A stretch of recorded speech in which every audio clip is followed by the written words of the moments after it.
Brukseli nuk ka ndërmend të tërhiqet nga asetet e Moskës dhe pavarësisht dyshimeve të reja të ngritura javën e kaluar nga Italia, krerët e Komisionit dhe Këshillit Evropian po bien dakord për një linjë që megjithatë do të çojë në miratimin e zgjedhjes së transformimit të aseteve të Putinit në një kredi për të mbështetur Kievin ekonomikisht dhe ushtarakisht, dhe për ta bërë këtë, në Këshillin Evropian të njëjtën dhe të premten e ardhshme. Në orët e fundit është rritur edhe një farë acarimi me Romën, kufizimi i këtij opsioni në takimin e fundit të Coreper, komiteti që mbledh 27 përfaqësuesit e përhershëm, e habiti pallati në Parliament dhe irritoi qeverinë franceze dhe gjermane.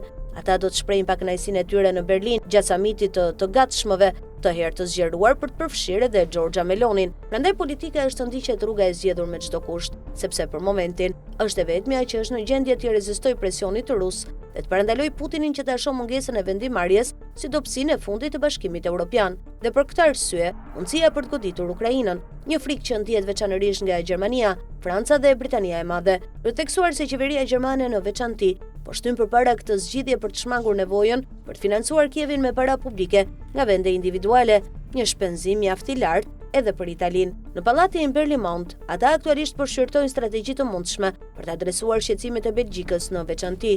Ideja është që vendet që mbajnë asete ruse të lirohen nga përgjegjësia ligjore, nga 210 miliardë euro. 185 miliardë euro bëhen në fakt nga Brukseli, pjesa tjetër ndahet midis shteteve të tjera anëtare, kryesisht Gjermanisë dhe Francës. Italia mban një pjesë minimale prej rreth 3 miliardë eurosh. Ndër opsionet që po shqyrtohen është krijimi një sistemi garancie me një fond pjesërisht virtual që do të krijohet së bashku me aleatët e G7.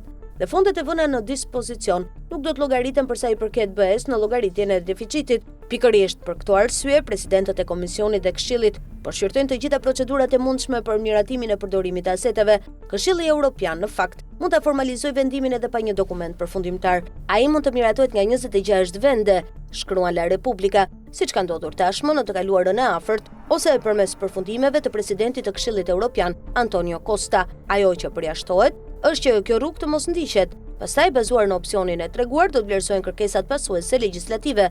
Sipas zyres ligjore të ekzekutivit të BE-s, formulimi i parashikuar aktualisht për kredinë e riparimit lejon votimin me shumicë të kualifikuar dhe edhe nëse Italia, Belgjika, Hungaria dhe Bullgaria do të votonin jo, quorumi do të arrijë përsëri. Por kushdo që voton shprehimisht kundër, me siguri do të mbështesë kolonat e pesta që mbështesin Moskën, siç ka ndodhur me Hungarinë gjatë 3 viteve të fundit.